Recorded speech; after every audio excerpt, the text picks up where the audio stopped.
What's good, everyone? OJ here. Welcome back to another video. Today, we've got a buy now before rare series. We haven't had one in quite some time, so I am going to break down just briefly what we're going to be talking about in this video. So essentially, I'm going over 10 different games that you should take a look at picking up because in the future, they could become more rare due to a variety of different things, whether it's a collection of games without a download, whether it's games that have low print, or whether it's games that could just become low print in the future, because that's what happens in the series or previous games. So we're going to be discussing all of that here. Now let's go ahead and jump right into the first game, and that is Marvel vs. Capcom Fighting Collection Arcade Classics. This was recently announced at the Nintendo Direct. It's going to be $50 as of right now, and you essentially get a ton of different Marvel vs. fighting games, and you get Punisher. It's got the classic Marvel vs. Capcom 2, which everybody loves,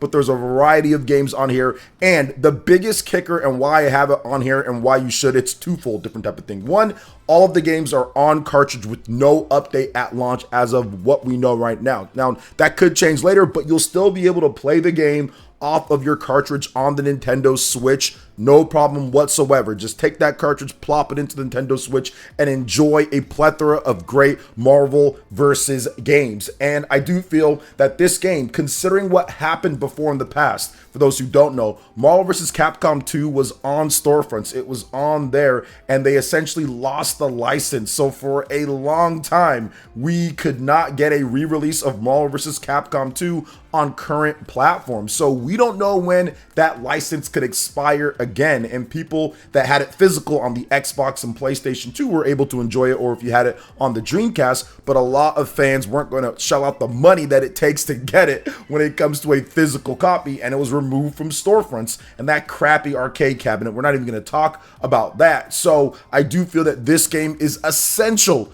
to buy physical on the Nintendo Switch or the PlayStation if you want, but I do feel that having a copy of it on cartridge anywhere that you want is definitely going to be a bit more valuable than a typical traditional systems where you have to hook it up to the TV. Marvel vs. Capcom anywhere, you can treat it like an arcade game, go somewhere else, play it, hook up controllers. So I do feel that this game would be a great pickup, and I do feel that in the future it could become rare depending on, we don't know what's going to happen with the Marvel license in the future. Now, next game up is The Legend of Zelda Echoes of Wisdom, and for some reason Zelda games have this really weird, odd thing. Some of them become really rare for some reason, others don't, but I do feel that any of the, I would say the top-down 2D style and what they're trying to do there, even something like Link's Awakening, that game has still held its near $60 price tag. So I definitely feel that Nintendo in the future, after they sell 5, 6, 7 million copies of this game, might just stop printing them. We've seen that with a number of different games that I covered in my last buy now before rare. Nintendo just kind of stopped printing certain games like Metroid Dread and other titles. They're just harder to find, so they're not printing as many, and they're kind of relying on the digital front when it says, hey, if you want the game, just buy the game digital. So we can see stuff like that for Nintendo's games. So I always say, when it's like Legend of Zelda, when it's some of these franchises, you buy them physical on the Nintendo Switch, because we've seen throughout the history of Nintendo's games, sometimes, especially cartridge-based games, just go rare out of nowhere. But even like GameCube games, a lot of those are rare as well. So that could definitely happen. Yes, the Switch is far more popular, but even for some of the more popular systems, we've seen, like for example, GBA games skyrocket in price, and that sold 80 million plus. So it's not necessarily lost only on smaller selling systems. So The Legend of Zelda Echoes of Wisdom, definitely might want to check that out and get it. You don't have to buy it day one if you don't have the 60 or whatever. Sometimes you'll find discounts, but I highly recommend buying a physical copy of any Legend of Zelda game, and especially these top-down 2D ones they make that are kind of obscure and not necessarily the main big 3D series, the next flagship title, but still a big title nonetheless. Before we get into the next games, guys, if you're liking this video, please make sure you hit that like button, subscribe if you're someone new, and click that notification bell to get my Nintendo Switch and RPG videos first. And let's go ahead and jump right back into this with another game that was announced recently at the Nintendo Direct, and that is Mario and Luigi Brothership. Now, I did some research on previous Mario and Luigi games, and it's kind of scattered. loose cartridge, you can get them from fairly cheap. But if you have a sealed cartridge copy of like Superstar Saga or some of these other ones in mint condition, you can definitely get a lot more than that. So I would say that look out for a game like Mario and Luigi Brothership. We don't know how well the game is going to sell. We don't know how long the shelf life will be for this game. I mean, it could be really good. I'm guessing that this game is going to sell much better than previous Mario and Luigi games, all things considered, on the Nintendo Switch. First new game in nearly a decade. There's a lot of things going for this game, and it looks spectacular. Plus, Nintendo's been courting a lot more Mario RPG fans with Paper Mario: The Thousand Year Door, in addition to Super Mario RPG already on the Nintendo Switch and selling millions of copies. So I do feel that this game is going to have a good start and people are going to enjoy it. But like I said, looking back at some of the previous Mario and Luigi games, those have definitely went up in price for GBA carts or for DS, depending on it. But it seems like if you just want like a loose copy or whatever, those are much cheaper. So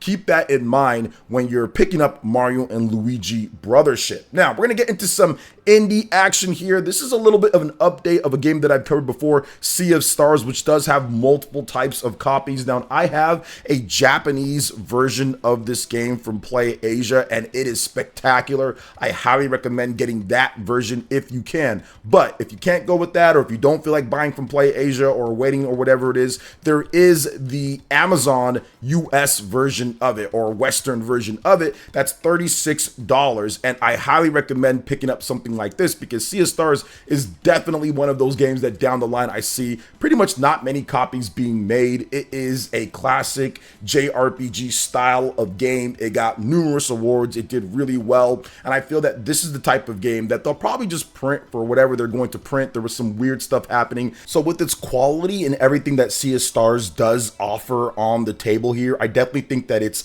a good pickup, just because with these 8-bit or I am 8-bit, these limited run games, this one isn't that, but with these, they always don't print enough of them, and we don't know if they're going to even get reprints at all, especially for a high quality game like this. So I definitely recommend picking up Sea of Stars. Not too bad on price either on Amazon, or if you can find it loose, but definitely a new copy would be good. Now, the next game up that we're going to talk about is a new title that I didn't even see had a physical at first, and that is Cult of Lamb. This is a cult classic, no pun intended, type of game where it's really weird in terms of the gameplay and everything, but it has a pretty good niche or audience of people that love this game and bought it and supported it, and it did well sales wise, and it's only $30. So these type of games where you do get like that cult classic type of game where it comes out and people have these weird type of stuff that they put together, because I see the gameplay on Twitter and everything and on YouTube, and it's just like, wow, this is a very different type of game, but it's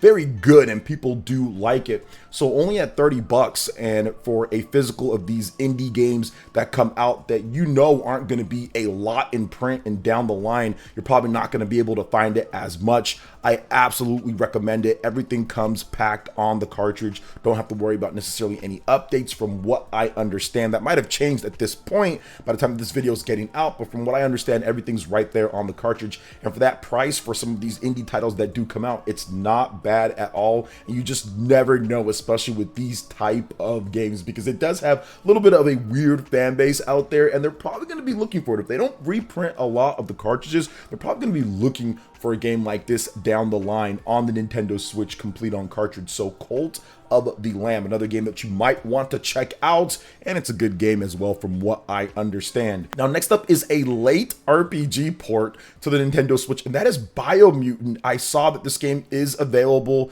for $40, and it's a solid port of the game. They were actually kind of flexing a little bit what they were able to do from the PlayStation 4 version of the game to the Nintendo Switch version, 1080p, 30 frames per second. Looks like it's run solid, and it's an open world action RPG. Not the best game out there, didn't get the best reviews, but it definitely has its fan base. And for a solid port like this, and for probably something to where they're not going to print a ton of cartridges, it kind of falls into that line of there's probably not going to be a lot of them, and you have to print a minimum amount. But I don't think this game is blowing up on the sales charts when it comes to Nintendo Switch. I didn't see it on the eShop charts, and I'm not sure how it's doing physically, but I'm guessing there's not going to be a lot of print runs for this game. So I definitely recommend checking out Biomutant if you can. If you wait till Black Friday or the holidays, you might even be able to get it for cheaper than this. Maybe you'll see it for $30 or $25 or so. So definitely keep your eye on Biomutant. And if you want to check out the game, of course,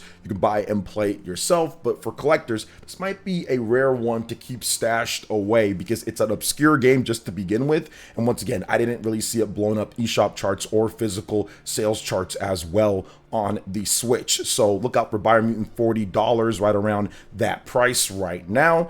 Next up, we're going to go to an update for you guys, and that is Crash Bandicoot N. Sane Trilogy. Some of you guys have been asking me about this game. There was a recent post that it sold 20 million copies worldwide, which is a pretty crazy amount, right? Crash Bandicoot N. Sane Trilogy definitely beat out the original sales of the game, and this is the best that we've seen Crash Bandicoot sell. But I personally feel that value that you get with the game, because it's all three of the games pretty much remade, looking great, running great, everything's awesome in the games, and it all comes right there on cartridge, and it's only $33, and it's held that price on the Nintendo Switch. Now there's been some times where it's dipped down to $20. I actually picked it up when it was like $20, but I've seen that it's not really hitting some of those sales. Now we might be able to get that during the Black Friday deals, and it seems like they're continuing to print cartridges, but we don't know how much longer that's going to last with the Nintendo Switch version of the game. You're probably able to get the game on PlayStation or Xbox cheaper,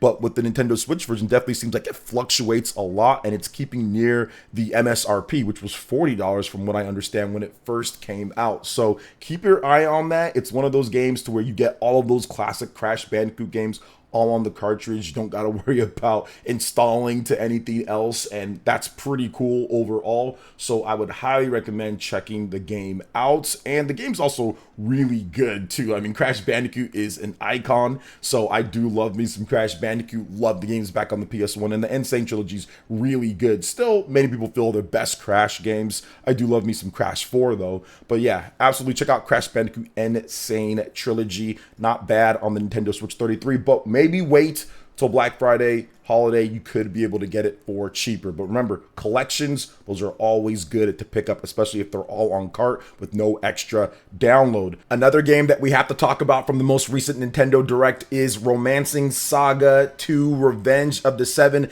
This game is interesting, Square Enix title, and it's a remake, a full high-end remake of the original Romancing Saga. So they're taking that old school game and bringing it with brand new graphics, revamped gameplay, a bunch of new things added in as well. And it appears, from what I understand, Romancing Saga is a very revered and cult classic loved series in Japan. Now, it hasn't necessarily caught on everywhere else. I really don't know anybody else that plays Romancing Saga, but that is even better for the buy now before rare, because if they're doing a full remake of this game, all on cartridge, nothing extra download, and it's not as popular worldwide, I'm guessing this game isn't going to have a massive reach outside of Japan, which means copies of this game are probably going to be more limited outside of Japan, which definitely makes for a good buy now before rare overall. Plus, it also seems like you're getting a really good game from what I've seen here. The Nintendo Direct trailer was awesome. I love the setup of this, and from what I'm seeing here and from what I've been hearing, a lot of the fans of the Romancing Saga series say that this looks like it's going to be